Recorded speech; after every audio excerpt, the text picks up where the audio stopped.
Good morning, and welcome to Clark Atlanta University's 2023 Founders Day Convocation.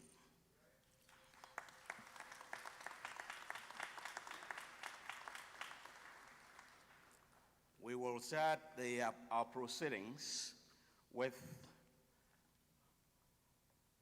Invocation to be given by Mr. Chavez Kennedy, class of 2026, a Bonner servant leader.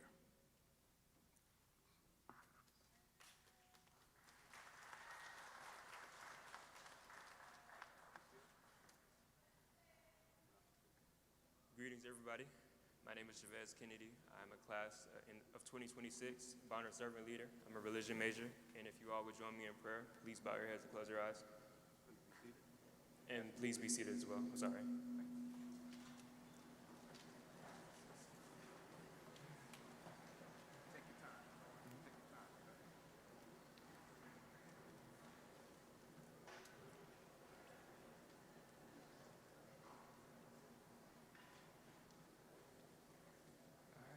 If you all will please join me in prayer, please bow your heads and close your eyes. Dear God, we just want to come humbly before you to say thank you for blessing us all to see another day today. We just thank you because you didn't have to bless us to see another day, but yet here we are. We just want to give you praise for that. We want to thank you for this Founders Day, and I just really pray, Lord, that you just bless each and every single last one of us. That you just help us to know that in the midst of literally everything we go through, that you're here for us in the midst of it all. We really want to say thank you for that. And I want to pray for anyone who's going through battles unseen and battles seen as well. I just want to pray for you, and I pray that God touches you and just leads you closer and closer to him in the midst of just everything going on. So just continue to watch over us, Lord. Continue to bless us. Continue to lead us, not astray, but all of only into your everlasting loving arms. We give you all the glory, all the honor, all the praise. It's in Jesus' mighty name. Amen. Thank you. Right.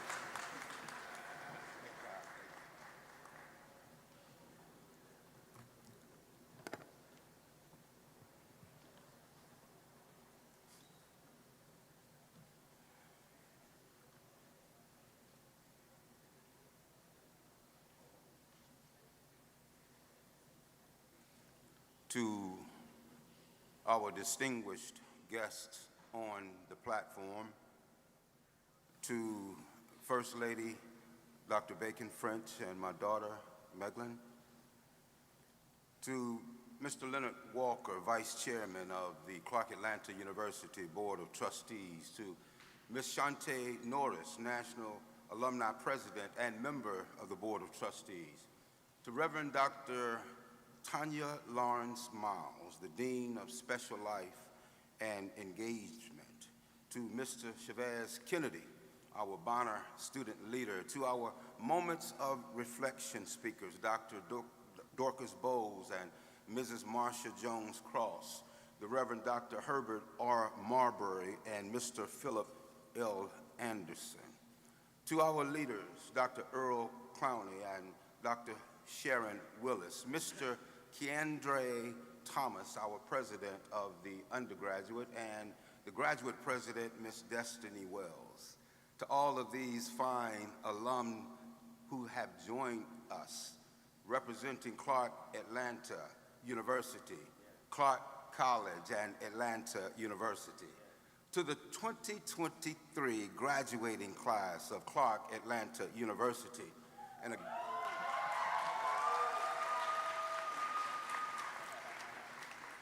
so let's do that one more time. All of us need to the graduating class of 2023.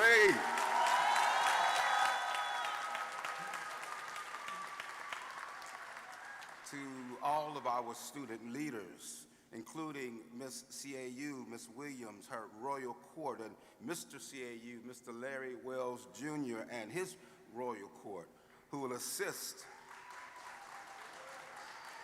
in leading the Clark Atlanta University alma mater. Most certainly to our dedicated faculty and staff, to the members of the administration, to our distinguished guests, parents, friends, and associates. Whew.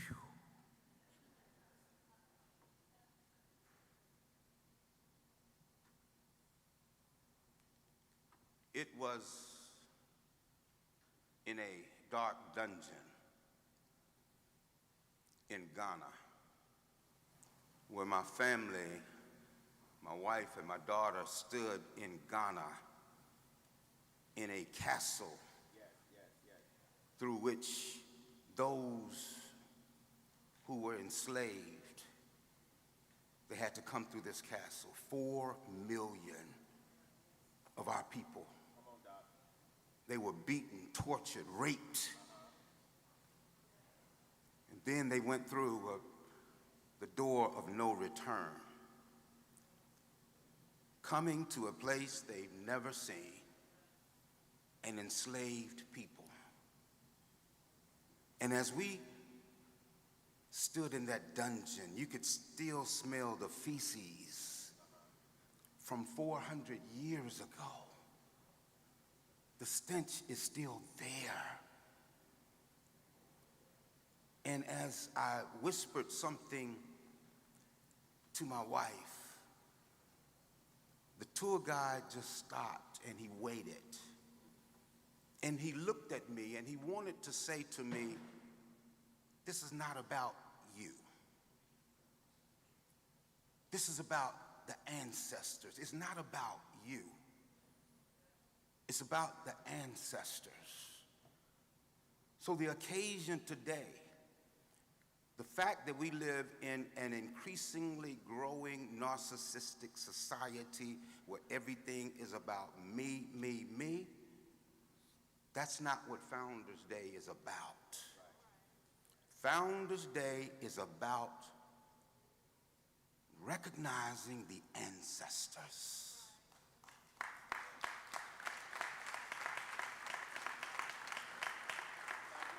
It's about recognizing those who made it possible for you to sit here as administrators and faculty and students. It would not have been possible were it not for what the ancestors did 158 years ago. It's not about us today. Let our focus be upon the ancestors. It was the ancestors that had the nerve, gall, and audacity. Listen to me, scholars. Listen to me, scholars. Where, if the Union had not defeated the Confederacy, we would still be enslaved today. You do understand that, right? The Civil War, had the Union not won the Civil War, slavery would still be an institution in our country and we would be enslaved today. So when the surrender at Appomattox Courthouse occurred, effectively ending the Civil War, and next comes the freedom of our people. Yes, I understand January the 1st, 1863 was the Emancipation Proclamation, but that freed slaves that were in those enslaved in the southern states and certain other parts, and definitely not parts of Tennessee. The point is, 1863 really didn't mean that we were free. We were not free until after the Civil War, which was April, 1865. April, listen to me, April 1865, the Civil War ends. We win. The rebellion was crushed. If anybody has romantic ideas about what the Civil War was, it was an attempted coup d'etat of the United States government. That's what it was. Kind of like January the 6th. So, April, Civil War is over. When does this institution begin? In September of the same year. Come on, somebody. In Georgia, Atlanta, young people, Atlanta, Georgia was burned to the ground. It was crushed. There was no Atlanta. When Sherman left here, he said that city is dead. Why? Because this was the cradle, a cradle of the Confederacy. So since we won is why we have an Andre Dickens downtown now, because we run Atlanta. And guess what? Clark Atlanta, we run everything. Y'all supposed to clap on that. But we do. So here's the point. I can't imagine starting Clark College, Clark University at the time. I can imagine starting that. I can imagine starting Atlanta University at the time, and I sit down with my enrollment people, responsible for enrollment, Sharice, and I'm asking, so where are our students coming from? We just were enslaved 5 months ago. Who went to school? It was illegal for us to get an education. So where do we get the students from? We have to go to the north and get the students to come down, which is why we have such a northern influence even today on this campus. This is the occasion. This is reminding you why we're here. So 1865, oh my God. And then comes the liberal arts in 1869. Here's Atlanta University and Clark University and then Clark College. That's our history. That's who we are. That's what we're celebrating today. I need us to be crystal clear about something. That's what we are celebrating today. We celebrate 1988 as the two institutions consolidating in 1988, 1989. That's what we celebrate, the consolidation. But our birthday was really not 1988. Our birthday was 1865 and 1869. That's what we are here to celebrate today. I close. I was at Georgia State University recently celebrating the inauguration of the first African-American president, Dr. Brian Blake. We were there, and I arrived early, and they lined you up, and they put me at the end of the line. And I knew why they did it, because at inaugurations and those, the institutions that have the earliest founding, they go in the front of the line.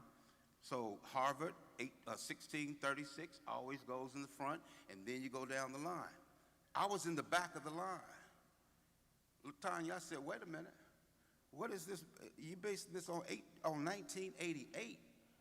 I was born in 1865, and I walked up to the front of the line, which is where I was supposed to be, because I represent Clark Atlanta University, and that's what we are celebrating today in our founders.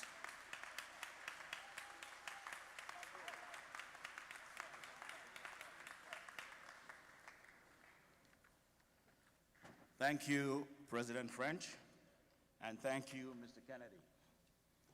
And our thanks to the Clark Atlanta University Choir, directed by Dr. DeCure, for your rendition so far.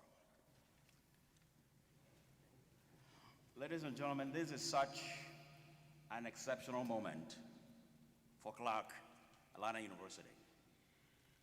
As we celebrate this university's founding, the president just laid a foundation to tell us why it is so important to revere this day, and keep in mind that this is not about any one of us in this room, but about these ancestors who made this happen. This occasion allows us to honor and revere our parent institutions, Atlanta University, founded in 1865, and Clark University, later renamed Clark College, founded in 1869. I repeat for emphasis, the president already told you this. We owe a great deal to their legacies and praise leaders such as Dr. Thomas Winston Cole, Jr., CAU's founding president, and those who served on the Board of Trustees at that time, for your leadership and forward thinking. In 1988, These visionaries led our two parent institutions significant and transformational consolidation to become what we now know as Clark Atlanta University, one exceptional university. You can clap to that.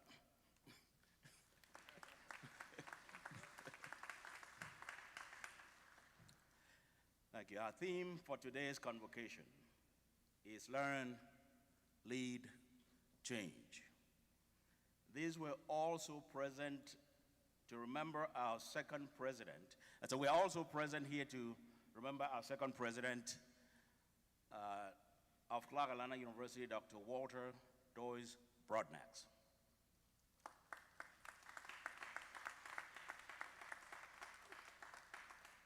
During his administration, these three words set the tone for CAU's existence. For me, these words still has great relevance today. Because here at CAU, we learn and master the skills to lead the change that transforms the world. That's what we do here. We are fortunate to have our second First Lady with us today, Mrs. Angel Brodnax. If you're able to, would you please stand so we can show our appreciation.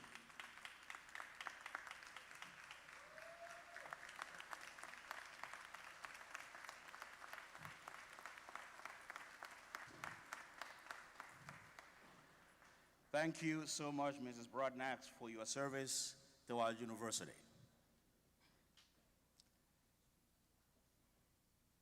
We will now, okay, I'll skip through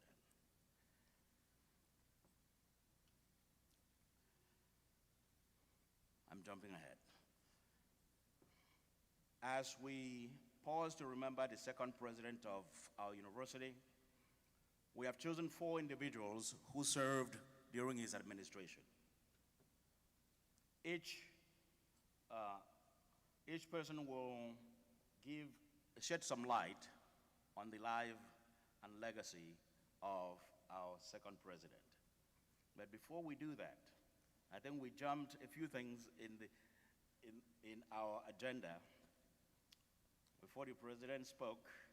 And I'm going to, Mr. President, pardon me, we'll step back and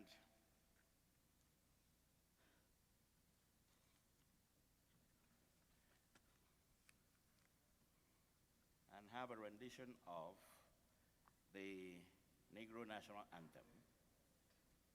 Lift every voice and sing. And yes. Lift Every Voice and Sing, written in 1900 by one of our esteemed alumni, James Weldon Johnson, and put to music by his honorary degree recipient brother, J. Rosemond Johnson. Following these, we will have greetings from our Vice Chairman of the Board of Trustees, Mr. Leonard Walker, and the President of the National Association, Ms. Shante Norris. Please rise for the singing of Lift Every Voice and Sing.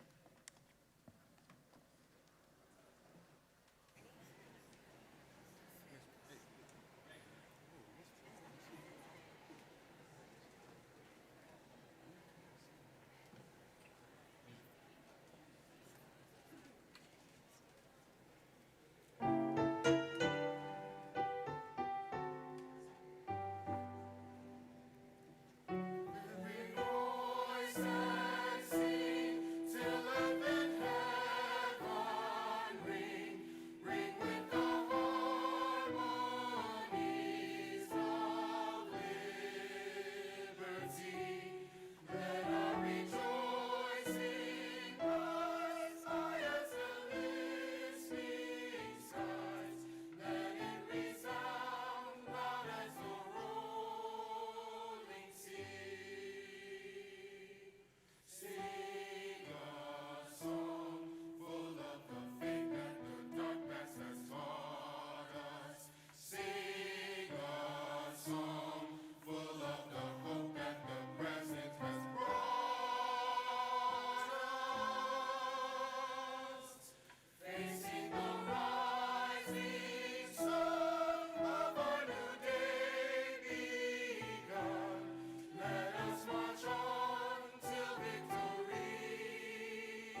Good morning.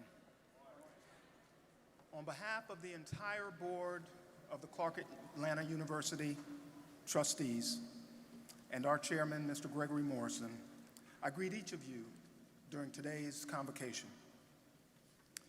Founders Day marks a day of reflection, as the president so eloquently stated earlier, that we were born in 1865, and we need to understand and reflect upon that and all of the accomplishments that this university has achieved. As we celebrate those achievements, we must also reflect on our desire to continue our commitment to Clark Atlanta University. Also, as we reflect, let us remember that our founders led the way and created the groundwork for who we are today. To the faculty and staff, we certainly want to thank you for shaping the minds of these young scholars who are preparing to be leaders. To the alumni, we are appreciative of your support and leadership on an ongoing basis. The enthusiastic scholars, which is why we're all here today. You are our present and our future, and we are here to support you. In closing, Mrs. Angel Brodnax, we certainly want to thank you for being present today as we remember your husband, Dr. Walter D. Brodnax, who served as the second president of Clark Atlanta University. We know that every aspect of his presidency will remain woven into the rich history of this great university. Yes, today is a beautiful day to reflect on Clark Atlanta University's past, relish the present, and foresee what's in store for the future. I want to thank you.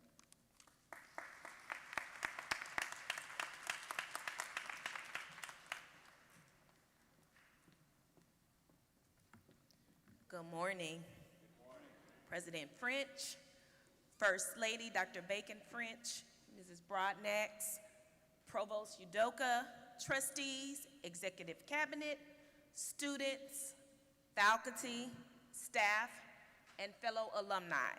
My name is Shantae Norris, graduate of the Olympic class of 1996, and I serve as the national president of the Clark Atlanta University National Alumni Association.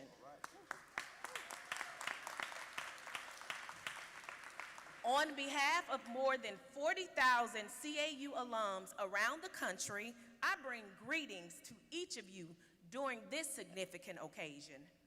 Founders Day provides us a special opportunity to reflect briefly on the university's history and to highlight its important accomplishments.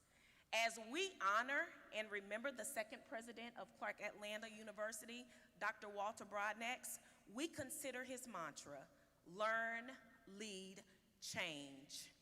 Leadership and learning are indispensable to each other, and change is the end result of all true learning. Learn, lead, change. Our founders created a path and a place where generations of young people would develop their brilliant minds and prepare the foundation for their accomplishments and careers. Learn. They knew that the longevity and success of what they created was contingent upon the ability to inspire action through proper guidance and mentorship. Lead. They laid the foundation so that game changers like Hall of Famer Raymond Tweed Williams, writer, director, and producer Kenya Barris, or renowned educator Marva Collins could change the landscape of who and what we could be. Change. We are our ancestors' wildest dreams. So students, you seize every opportunity to learn, you create opportunities to lead, and you change the world. As we reflect on this Founders Day, let us find strength in our history while we chase the promise of our future. Let us continue to learn, lead, change at our beloved Clark Atlanta University. Thank you so much.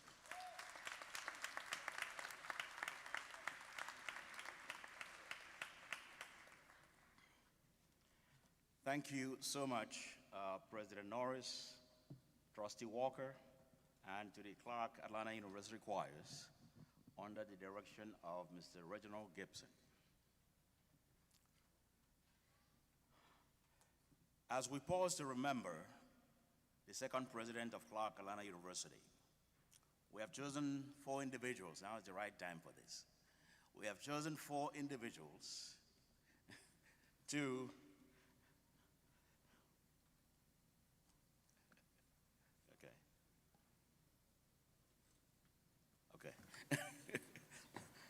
I'm just getting cues. I'm reading the cue card. I'm reading the cue card. I was reading the wrong card. Yes, at this time, we are going to actually follow the program.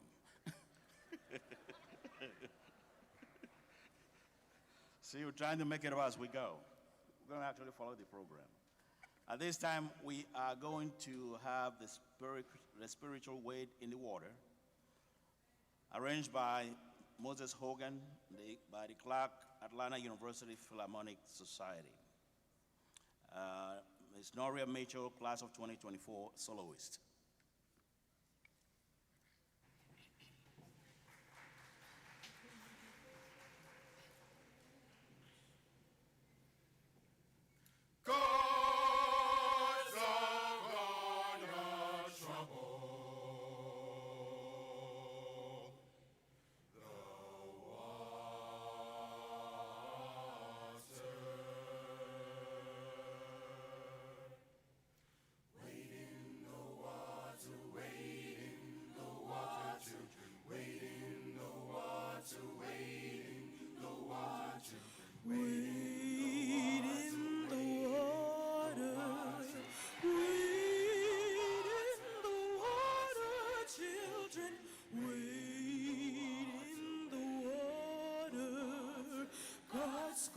Trouble the water, wade in the water, wade in the water, children, wade in the water.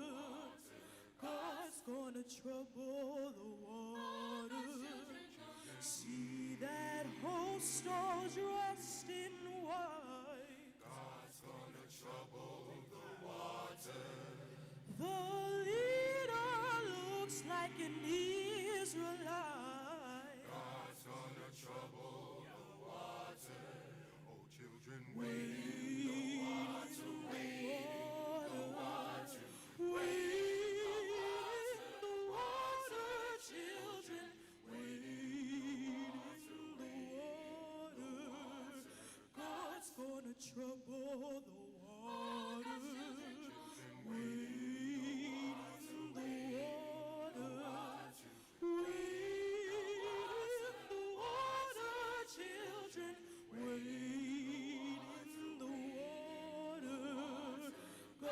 Gonna trouble the water. See that band all dressed in red. God's gonna trouble the water. Well, it looks like the band that Moses led. God's gonna trouble the water. Oh, children, wade in the water. Wade. Children, wade in the water. God's gonna trouble water. Wading, children, go on and wade.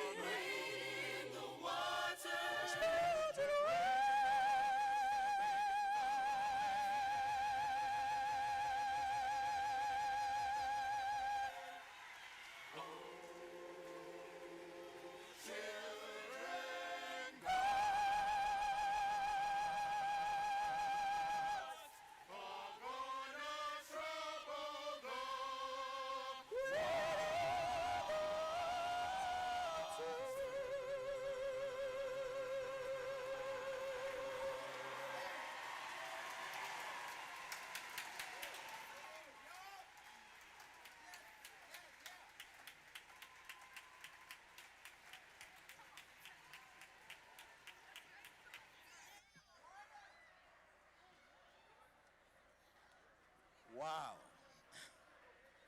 Wow, wow, wow. Yeah. How about that?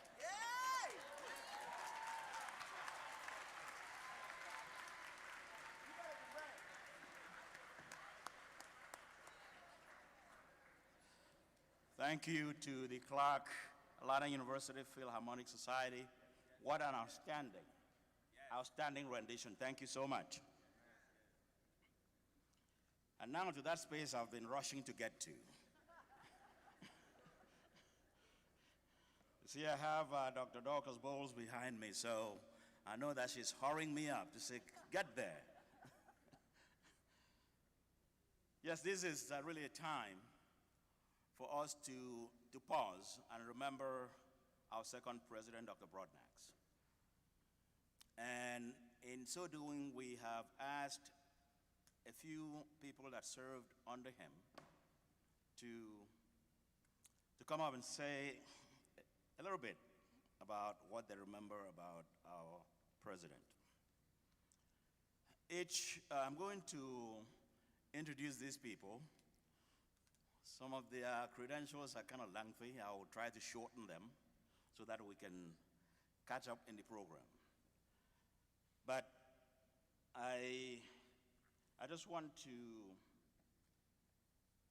students, recognize this moment for some of these people here, what they have been able to accomplish as a result of the association with this university.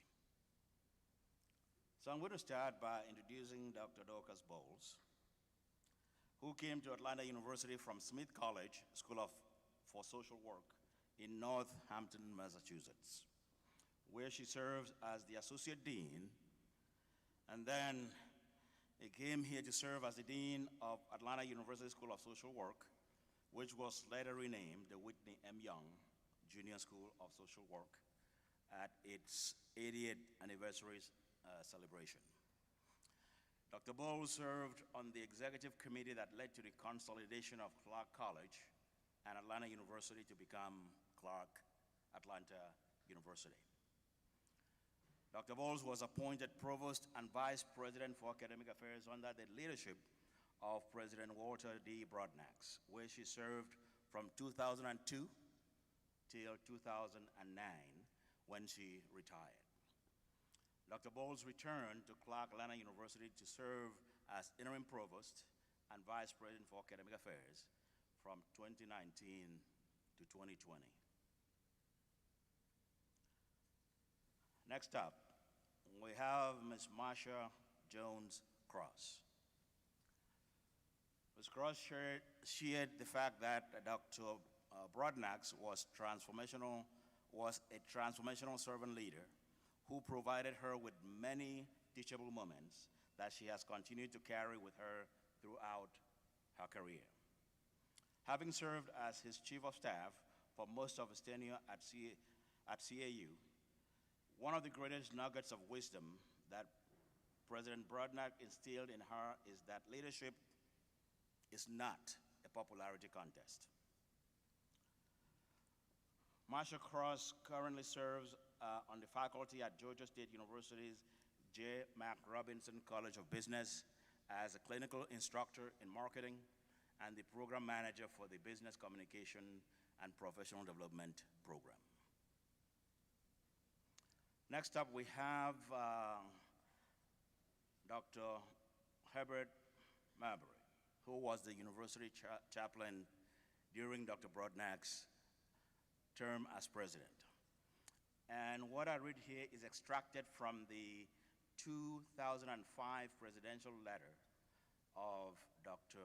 Brodnax.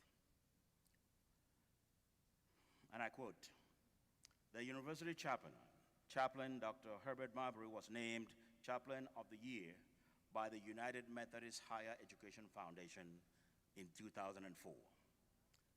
This is no small accomplishment and a fitting tribute to his enormous contribution to the spiritual life of our campus. Chaplain Marbury was selected from candidates representing more than 120 universities, colleges, and theological schools. Since his arrival, student attendance at chapel service increased exponentially. Attendance at the university worship service continues to surpass other schools in the region. The average attendance during the university worship service now stands at 400 students. This number represents 25% increase over the last 2 years and about a 250% increase since the service was revamped in the fall semester of 2001. Dr. Herbert Marbury is Associate Professor of Hebrew Bible and Ancient Near East in the Divinity School at Vanderbilt University.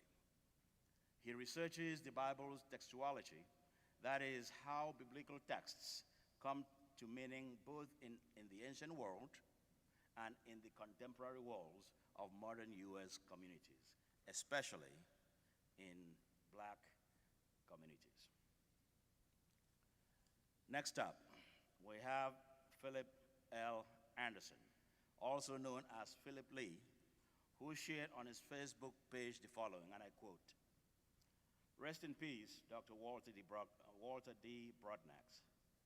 I met with Dr. Brodnax every week to discuss the state of the university while I was a student government president.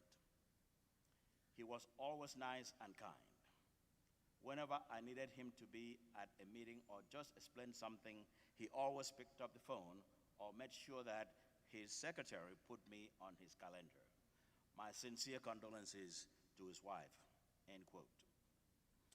President Brodnax always made time for students, he said, of CAU. On a personal level, President Brodnax gave Anderson advice on his career. He told him to follow his heart and to give back.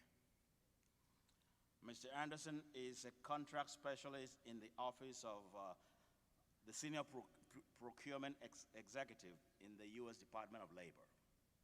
He is also a radio personality for WHCR 90.3 FM, the voice of Harlem.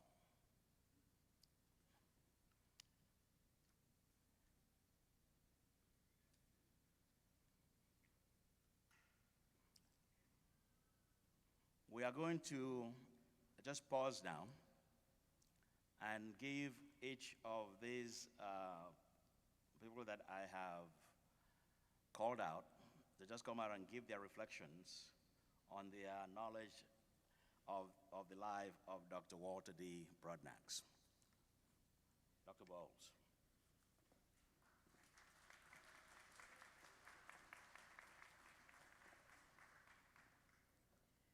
Good morning. Members of the Clark Atlanta University Board of Trustees, President French, Provost Udoka, Mrs. Brodnax, members of the Clark Atlanta University family, and all other persons present. Those we hold dear in our hearts never truly leave us. They live on in the kindness they showed and the love they brought into our lives. That is why on today, as we remember the university's founding, we also pause to pay tribute to Walter D. Brodnax, who served as Clark Atlanta University's second president from 2002 to 2008.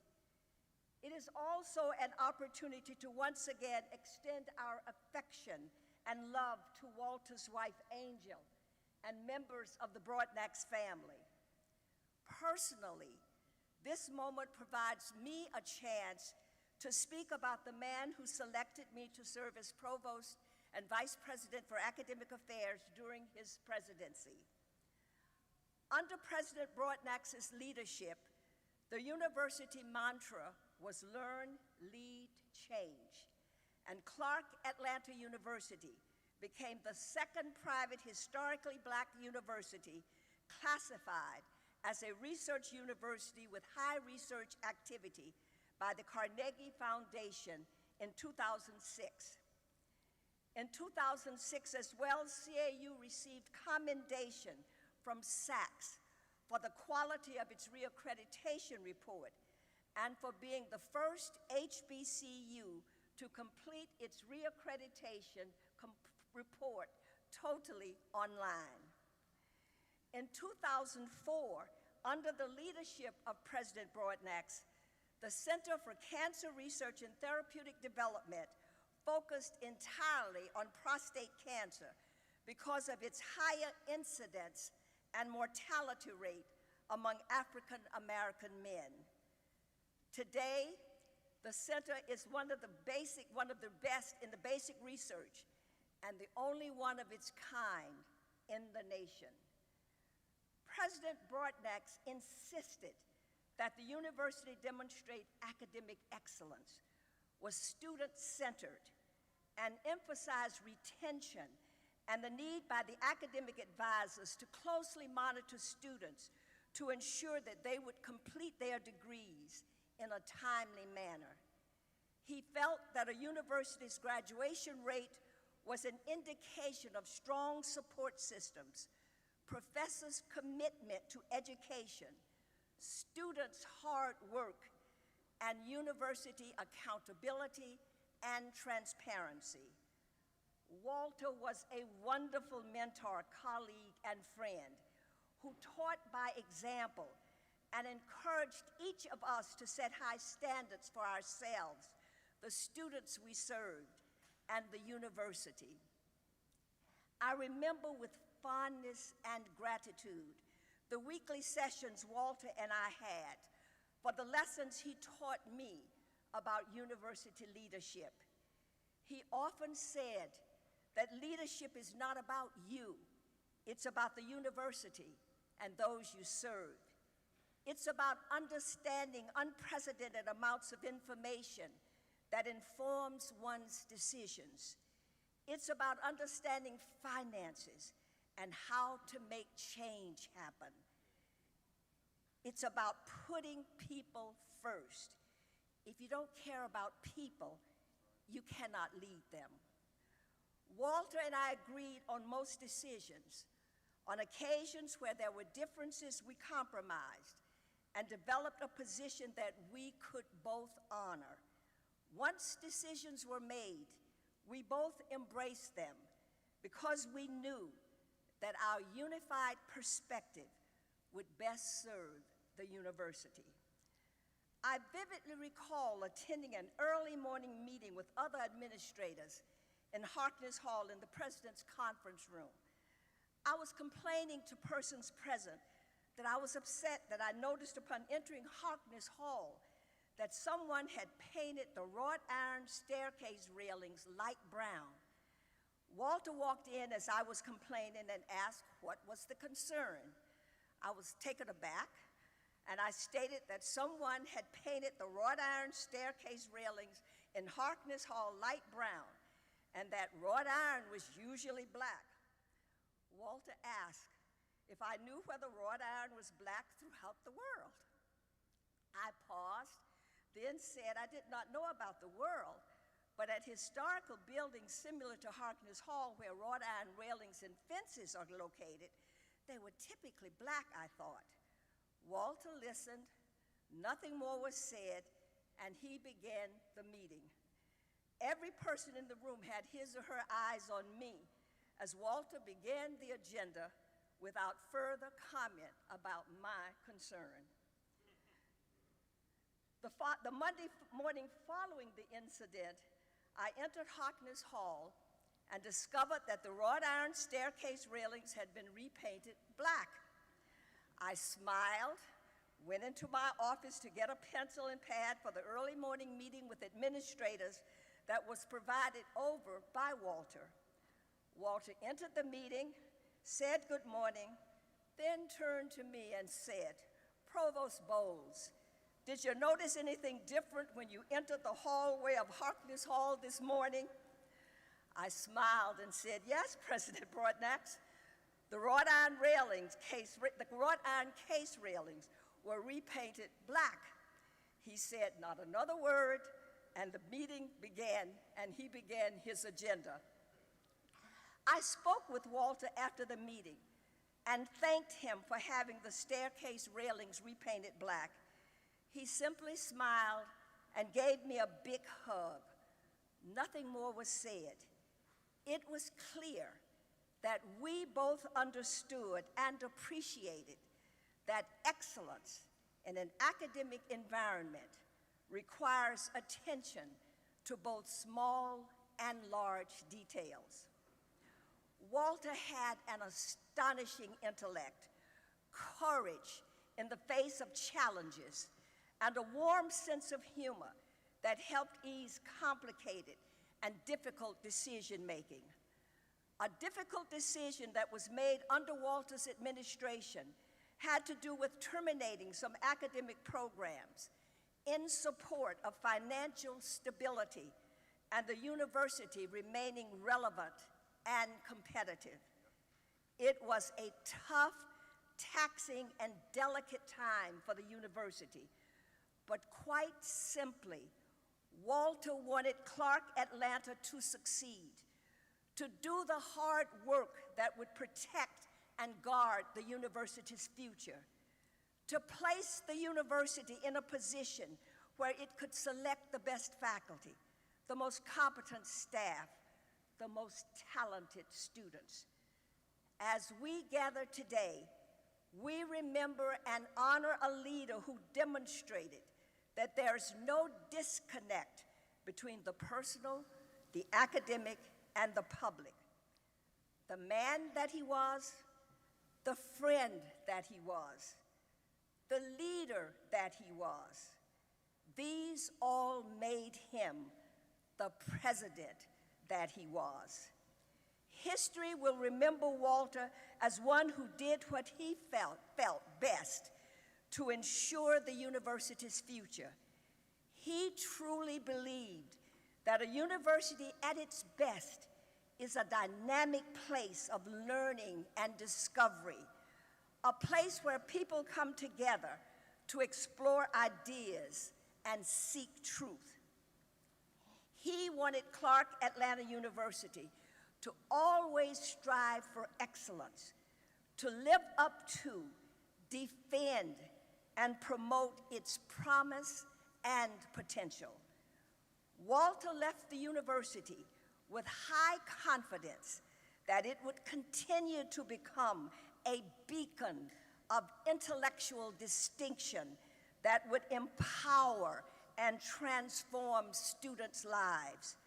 So today, we, the members of the Clark Atlanta University family, offer our warm and loving regards to President Walter D. Brodnax with grateful knowledge and firm resolve that his legacy will continue to enrich the Clark Atlanta University experience.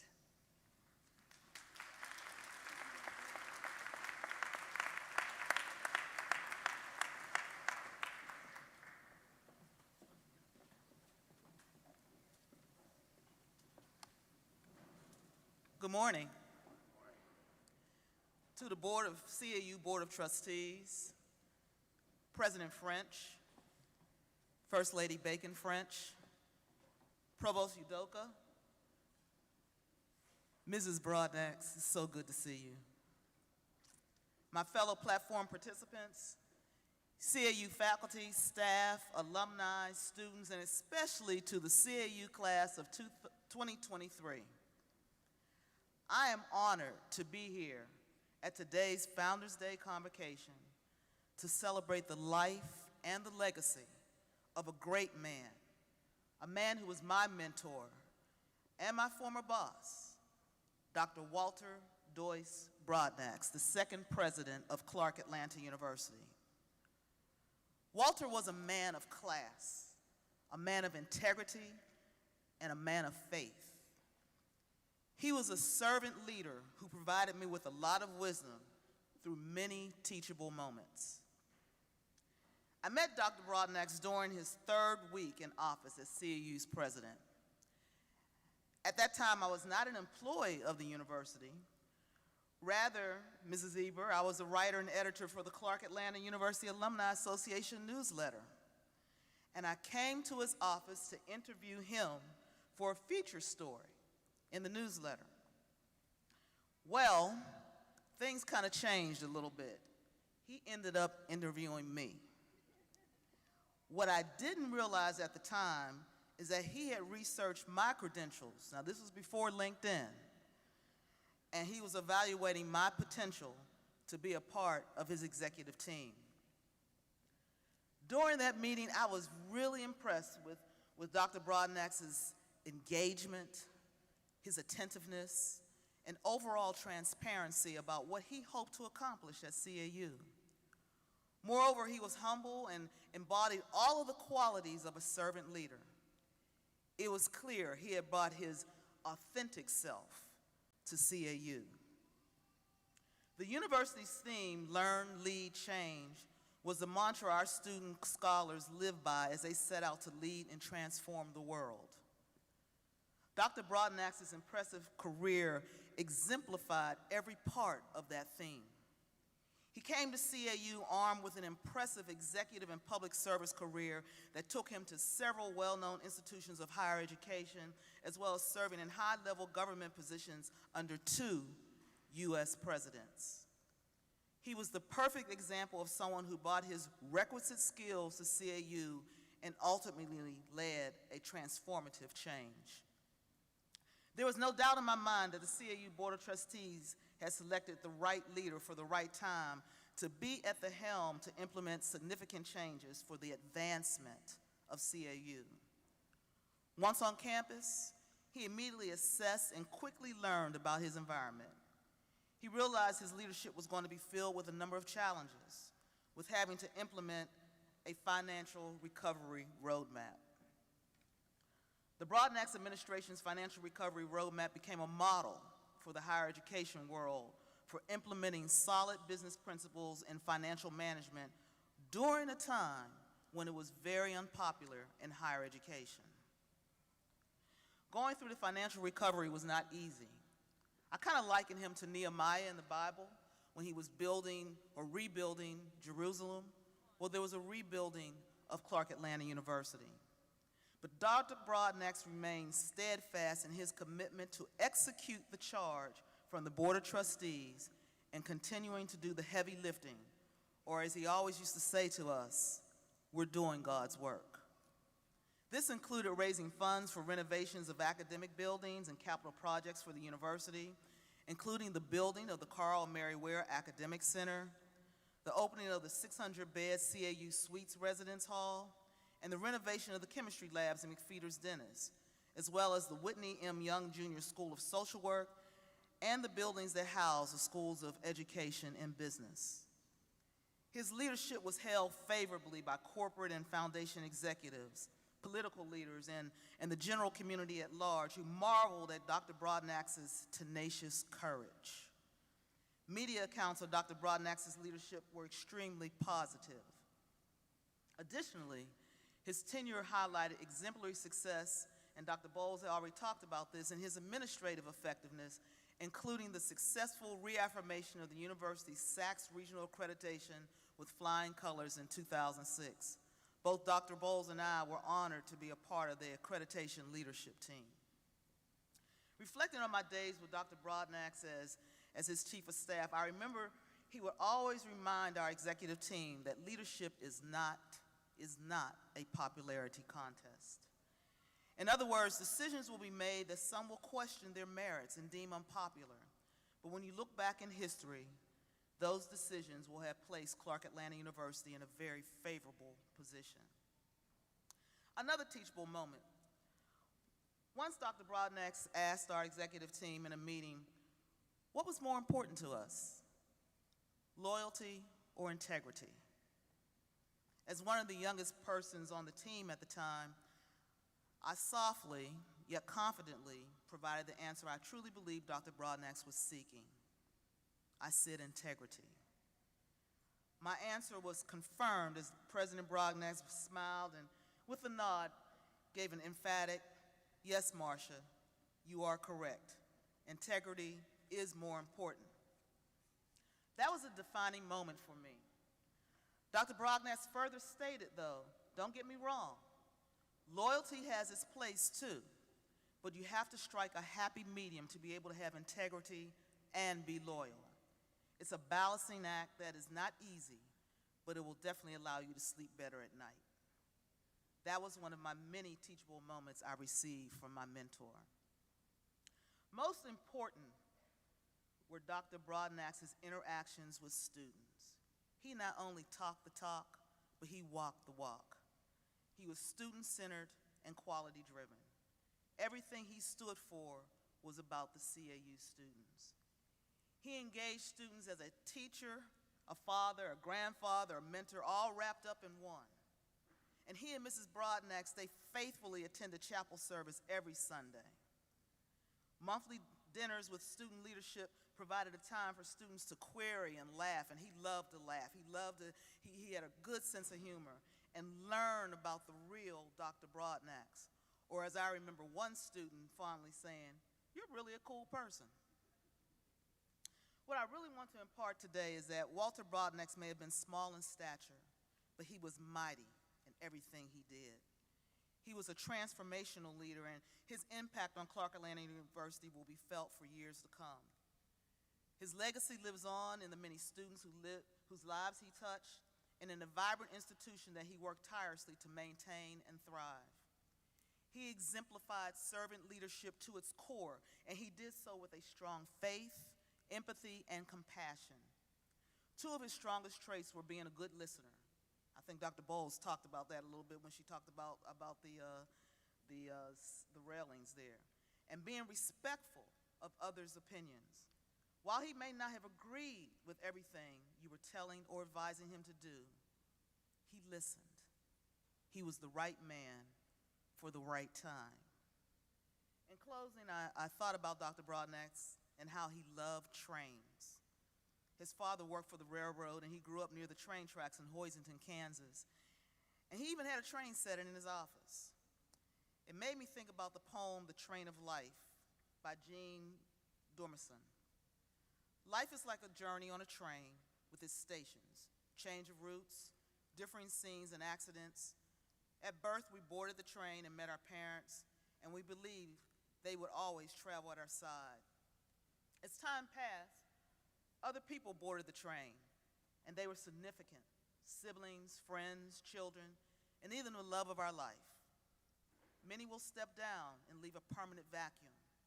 Others will go so unnoticed that they didn't realize that they had vacated their seats. This train ride will be full of joy, sorrow, fantasy, expectations, hellos, goodbyes, and farewells. Success consists of having a good relationship with all of the passengers, requiring that we give the best of ourselves. The mystery to everyone is we don't know at which station we ourselves will be asked to step off. So we must live in the best way, love, forgive, and offer the best of whom we are. It is important to do this because when the time comes for us to exit, leaving our seat empty, we should leave behind beautiful memories for those who will continue riding the train of life without us. More importantly, be thankful for your journey. Lastly, I thank you, Dr. Walter Doyce Brodnax, for being one of the passengers on my train. Thank you.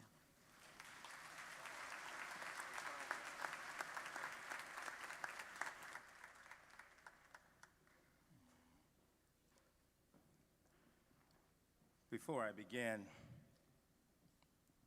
let me take a point of privilege as the former university chaplain and simply say this: I am glad that there are safe spaces such as Clark Atlanta University where our students can practice the politics of civil disobedience and peaceful protest. These skills will serve them well in society, and while we may be a bit uncomfortable now, they will make us proud in years to come. Now, begin. To Dr. Tanya Miles, to the Clark Atlanta Board of Trustees, to President French and his family, and to Mrs. Angel Brodnax, Second First Lady of Clark Atlanta University. Thank you for being here today. When I arrived at Clark Atlanta University, Dr. Cole was beginning his valedictory year, and I was just getting acclimated. I was still trying to put names with faces, and I was fumbling my way around campus, trying not to get lost. And by the time I got my bearings, Dr. Cole had passed the torch, and we had a new president, Dr. Walter D. Brodnax. Now, before I had an opportunity to meet Dr. Brodnax, the street committee had already described him to me. They had described him as this energetic, commanding, and imposing persona. They said that he had walked in the door already running things. And then I remembered the first time I saw Dr. Brodnax. It was from afar, and I was struck by the fact that he was, a bit shorter than I imagined.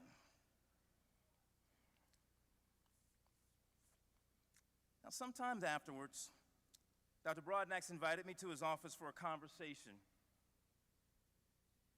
And we were to talk about the new reporting structure where I was to report directly to him. I was nervous, but I made my way to Harkness Hall, and as I walked into Dr. Brodnax's office, I'm sure he probably sensed my anxiety, because after he greeted me, the first thing he said was, "Herbert, call me Walter." And I calmed a bit, and after we sat down, he related a story that I will never forget. Let me paraphrase. He said, as a small black kid growing up in Kansas, surviving meant that you had to learn to be scrappy, that you learned to give as good as you got. And he said, I had to learn to outthink if I couldn't outfight the older kids. He said, if I wanted to be successful, I had to learn to see the world in a very different way, in a way that others simply did not. Well, we had several of those conversations over the next few years. We talked about philosophy, which he loved.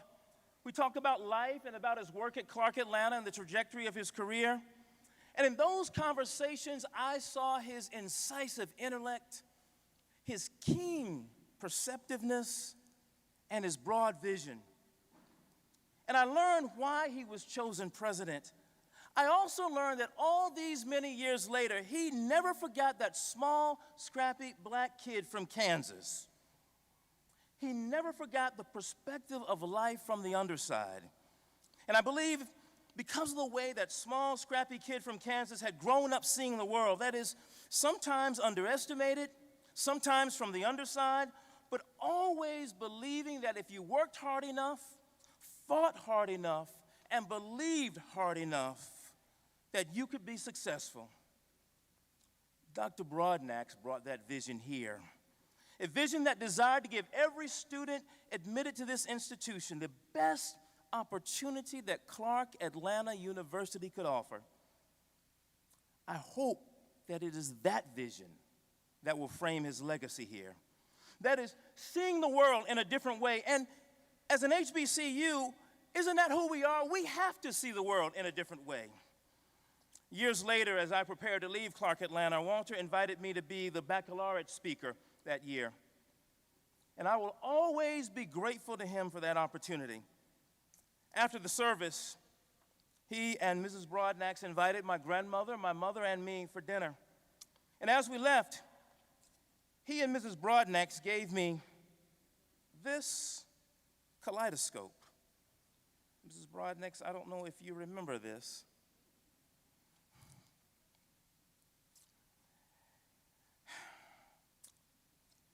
And every now and then, when it feels like the world is closing in on me, and it feels like I need to find a new way, I pick up this kaleidoscope because it reminds me that even now, that I worked with someone who taught me how to see the world in a way that others cannot, to see new solutions and new possibilities, to see the world in a way that opens doors, in a way that is inclusive rather than exclusive, to see the world in a way that offers others new opportunities, to see the world in a way that loves our people, particularly at a time where we see the resurgence of white supremacy and the assaults on black life. And so I think it's fitting that we name the atrium in his honor. Because atriums open up closed spaces and they illumine the room with natural light. They call us to see with new and broad perspectives. They call us to focus on the world from a new vantage point, to see things we could not see in enclosed spaces. That's what Walter Brodnax modeled for us. And I hope that each time you walk through that atrium, it will remind you of the broad vision of that scrappy kid from Kansas. And I hope that you too will see the world in new ways. And because of our faith in the resurrection, we know that Dr. Brodnax now sees us from a new vantage point. He looks over us from above. Dr. French, you now have two presidential angels watching over this institution.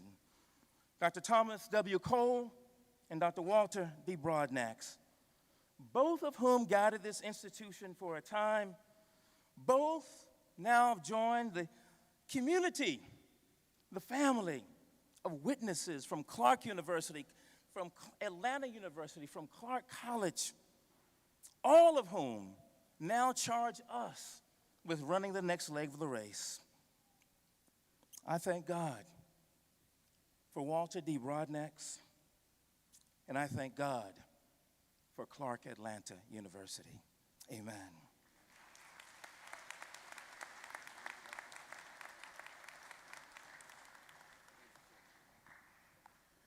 Good afternoon. You know, before I ask God for anything, I learned how to thank him for everything. So I want to thank God for this opportunity to speak at my alma mater. Students, this is a real pleasure. To President French and his staff, to the University Board of Trustee members, thank you. To my dear friend, Galen E. Gatewood Joshua, thank you for this opportunity. And thank you for being the keeper of our legacy. You have always spoke life into me, and I am so grateful. To Shante Norris, my friend from Texas, president of the Clark Atlanta Alumni Association, thank you for your continued support. To the brothers of Alpha Phi Alpha Fraternity Incorporated, the Alpha Phi chapter, my chapter, thank you, brothers, for helping me become the man I am today. To my parents who gave me the opportunity to attend any college in America, and I chose Clark Atlanta University, thank you for everything, and I love you. My name is Philip Anderson, and I'm originally from Dallas, Texas, Oak Cliff to be exact. Yes, yeah, got some Oak Cliff people here. I currently reside on the island of Manhattan in the village of Harlem. So many good thoughts come to my mind when I think about Dr. Brodnax. He was a man of valor, a man of integrity, and a man of God. Now, my experience with Dr. Brodnax was different because I was a student on campus, but he always gave me a word of advice and a sense of hope. As SGA president, I would meet with him weekly to discuss the affairs of the university. Anytime I asked him for assistance, he would help me out. I asked him to come to town halls, he would come speak. Panel discussions, he would be there. Or even if I just needed his advice on life, he would allow me to come to his office. When I reflect on my time as SGA president, I reflect on the moments I would see Dr. B. And I remember him to always be at peace, or at least seem that way. The university was going through major difficulties. Students were protesting, it seemed, almost every day. But I went to his office and I said, Dr. B, explain to me what's going on so I will have a better understanding. And he did just that. Then I asked him to speak to the student body in a town hall forum, and he showed up with my friend, Ms. Cross. And the student body had clarity. And so students, what I learned from that experience is that a conversation will change everything. Respect begets respect. And I learned in that moment that my voice had power and he respected the student bodies and their voice. So I went to the spirit realm and I asked Dr. Brodnax, what would you have me to say to these young people? He said, number one, put God first. Seek ye first the kingdom of God and his righteousness, and all these things will be added unto you. Everything you hope and desire will be granted unto you. Remember, God can do anything but fail. Number two, learn how to give people grace, including yourself. Do unto others as you would have them do unto you.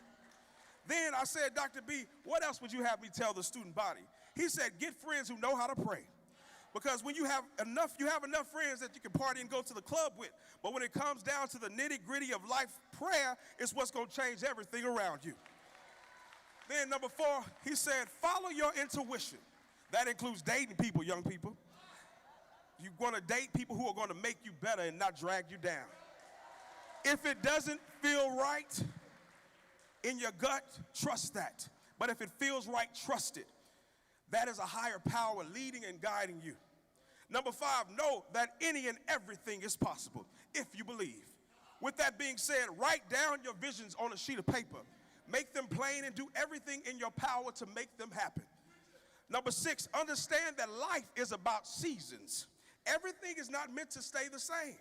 When that season is over, head to the next one. Don't be afraid to change or write a new chapter in your life. Number 7, open your mouth and ask for what you want and deserve.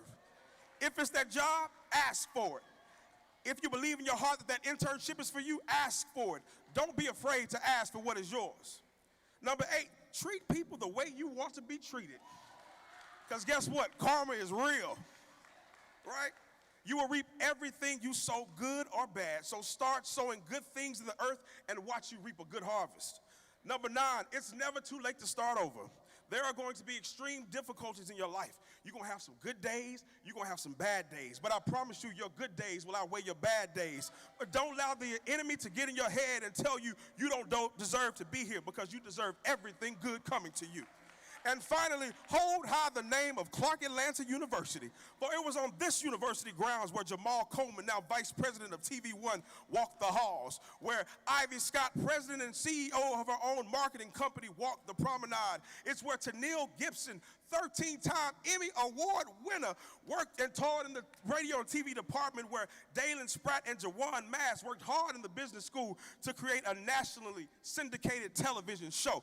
It's where my frat brother William Sims decided to become a PhD and a leader in education, where my other frat brother Trevon Davis, now Broadway star, sung his way in Brawley Hall, where Bill Anders decided to make a difference in education of the lives of black men in education, where Rashid Black, now owner of America's favorite restaurants where American presidents have eaten, where Brittany Grooms, my friend, said in my SGA office in 2007 that she wanted to be a casting director. Guess where she is? The head of casting at Netflix. Hold high the name of Clark Atlanta, where James P. Brawley and Matthew Simpson Davidge and Edwin Luther Brooks decided to start something amazing on that campus in 1906.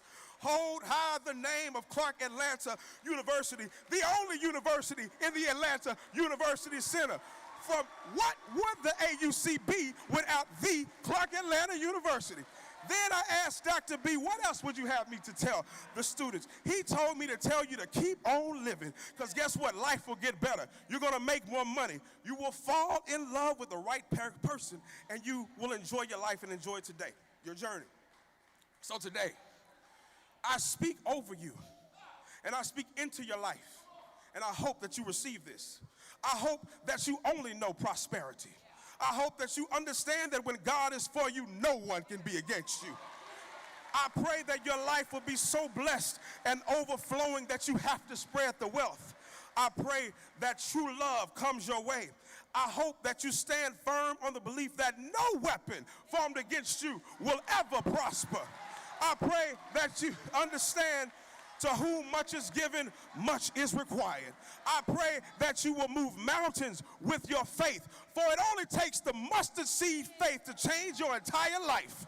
I pray, Clark Atlanta University students and staff, that you know that all things work together for the good of them who love the Lord and who are called to his purpose. So today, Dr. Brodnax, we honor you and we speak your name in memoriam. We speak your name today because you are a great leader.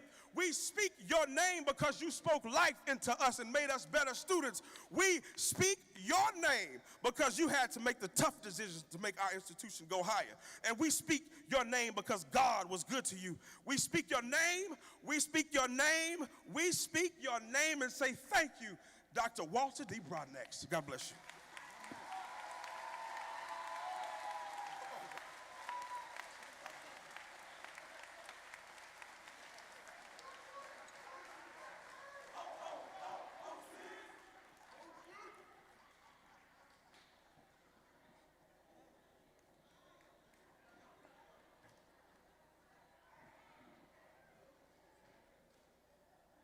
How do you follow that? How about a round of applause for all of these people?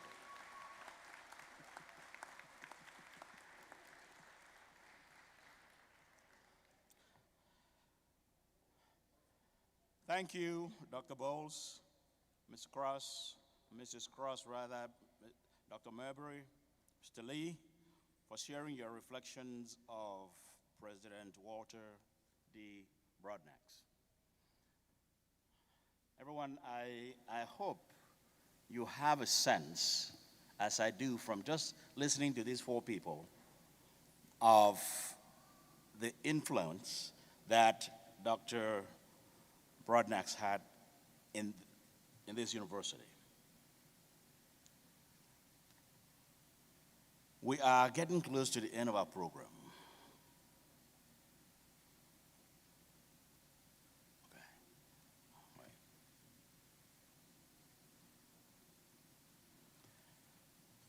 Just reading some notes. Pardon me.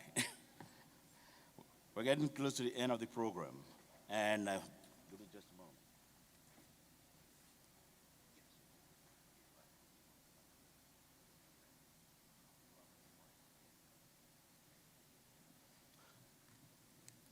Just conferring with my boss for just one moment. Have to do it right. I just, President indicated that the President Emeritus of Morehouse College, Dr. Robert Franklin, is in the house. Dr. Franklin, could you stand and be recognized?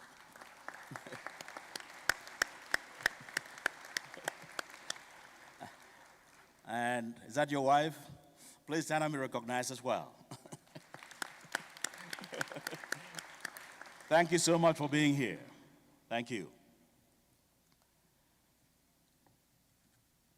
As we get closer to the end of our 2023 Founders Day Convocation, I want to thank every one of you for being here to help us celebrate the founding of our university and remembering the second president of this fine university.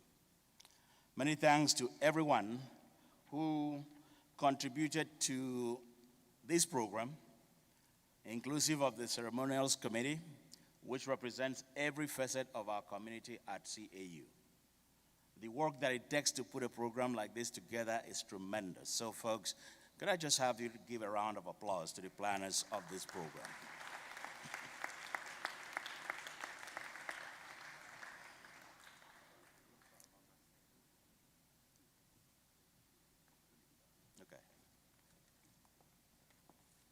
Thank you, Provost. I'm going to just take a moment. I want to recognize we have so many alums that have made the sacrifice to be here.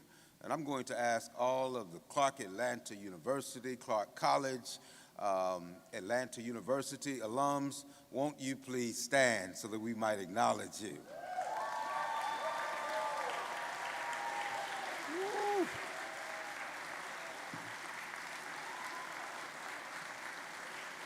Thank you so much for being here. I want to also acknowledge the scholars. Let me first of all go back to alums and let me recognize students. We have golden sons and daughters of the class of 1973. 50 years ago, golden sons and daughters, won't you please stand? All right. 50 years ago.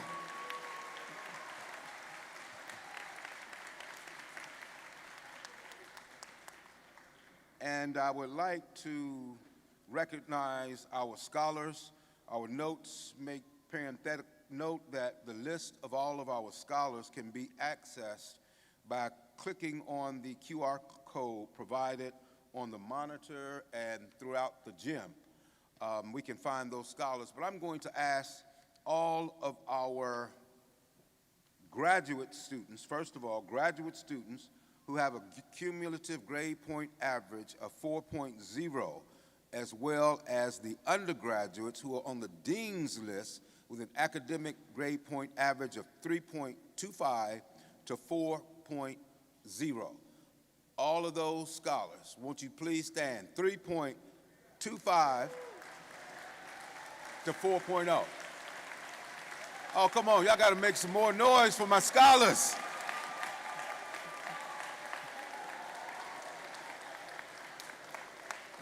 Now, let me tell you something. When I was in law school at the University of Richmond, and I went home for break, and there was a function going on downtown, and it said, "Dress for Success." And I told my mom I didn't bring a suit with me. I don't have a suit. She said, "Boy, you have on a sweatshirt that says University of Richmond Law School. That is what you need to wear. That's dressing for success." That reminds me of these H's over here that I'm looking. That is called dressing for success. All of our honor students, again, stand up that we might recognize you guys. Come on, come on.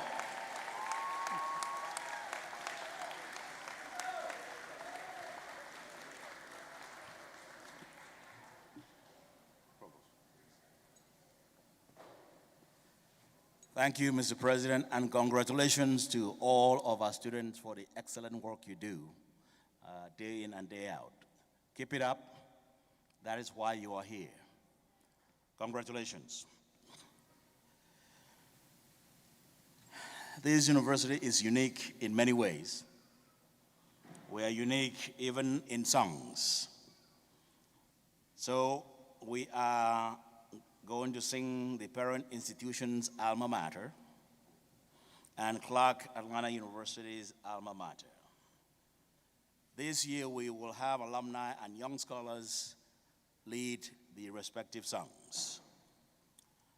Dr. Earl D. Clowney will lead the Atlanta University alma mater. Dr. Sharon Willis will lead the Clark College alma mater.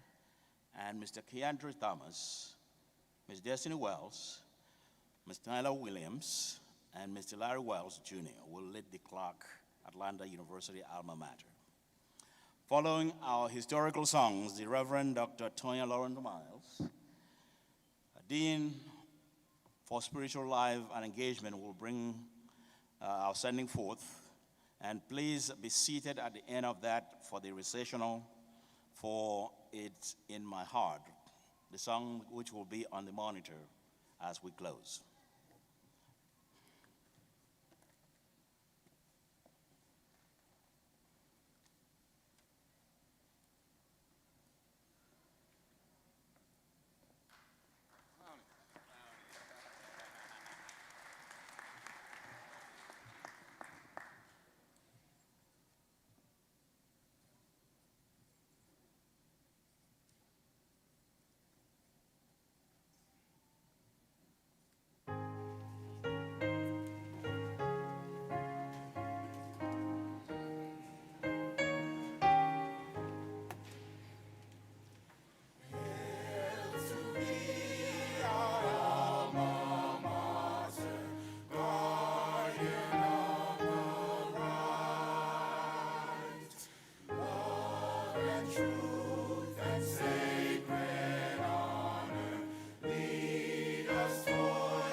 Ladies and gentlemen, would you please receive our presidents, undergraduate president, President Thomas, graduate school president, come on, make some noise. Graduate school president, Wells.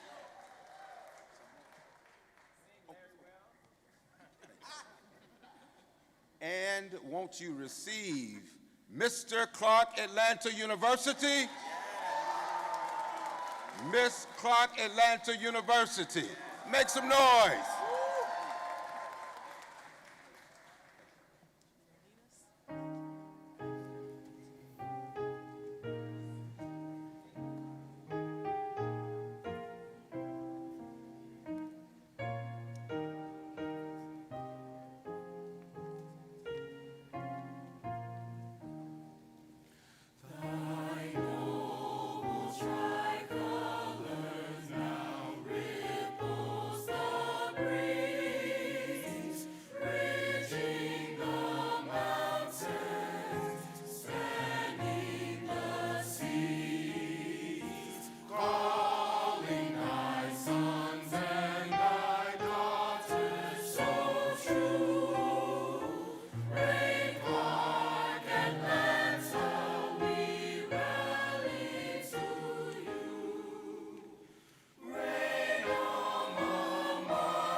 Our song says, God of our weary years, God of our silent tears, thou who has brought us thus far along the way.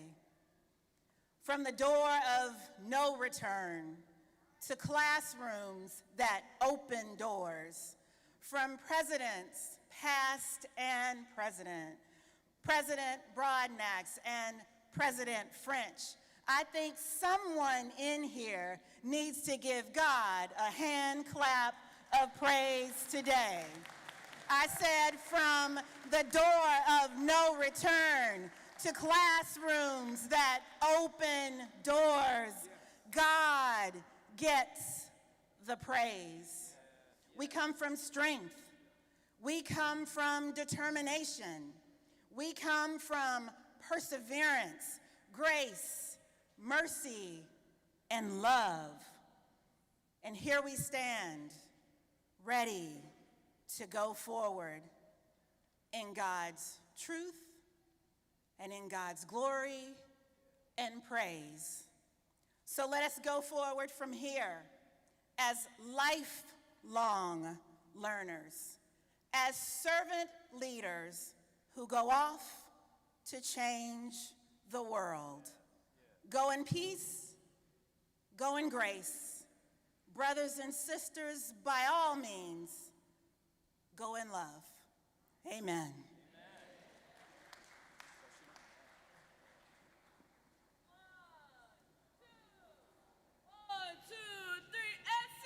There is no place like CAU.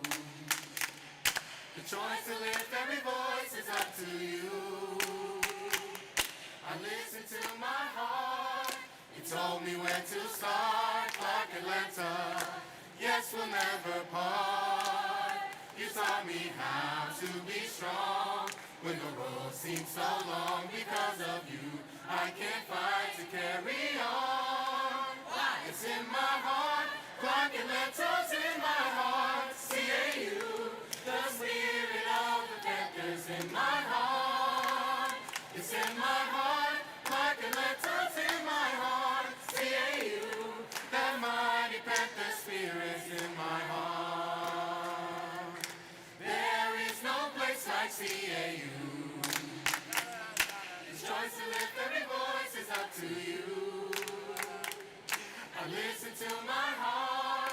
told me when to start, Clark Atlanta.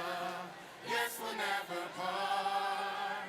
You taught me how to be strong when the road seems so long. Because of you, I can fight to carry on. It's in my heart, Clark Atlanta's in my heart. CAU, the spirit of the Panthers in my heart.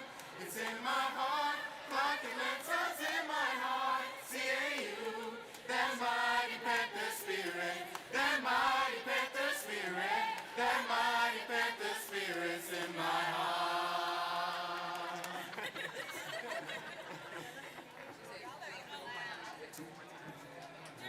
There's no place like CAU. The choice to lift every voice is up to you. I listened to my heart. It told me where to start. Clark Atlanta. Yes, we'll never part. You taught me how to be strong when the road seems so long. Because of you, I can fight to carry on. It's in my heart.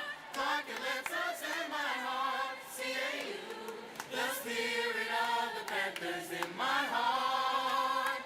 It's in my heart. Clark Atlanta's in my heart. CAU, that mighty Panther spirit's in my heart. There is no place like CAU. The choice to lift every voice is up to you. I listened to my heart. It told me where to start. Clark Atlanta. Yes, we'll never part. You taught me how to be strong when the road seems so long.